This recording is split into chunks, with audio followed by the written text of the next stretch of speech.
Today, I'm going to be showing you how to convert an iPhone video into slow motion. It's very simple to do. And if you find this helpful, be sure to drop a like and subscribe. So first thing you want to do is you want to head on over to the App Store and download CapCut. It's a free app and it's very simple to use. Now, once it's downloaded and it's on your phone, all you want to do is open up CapCut and you're going to be over on this page right here. All you want to do is head on over to the bottom left where it says edit.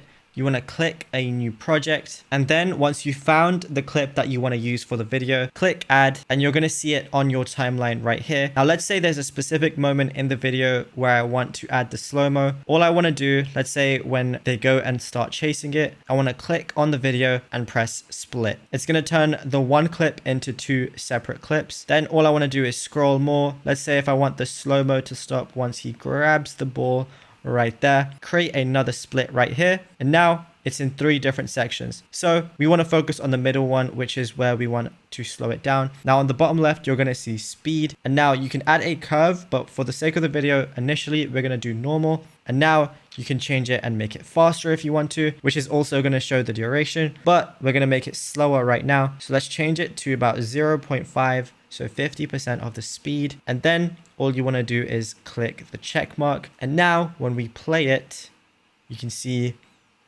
it plays normally, then it goes into slow motion, and then it goes back to normal speed again. And you can obviously play around with this.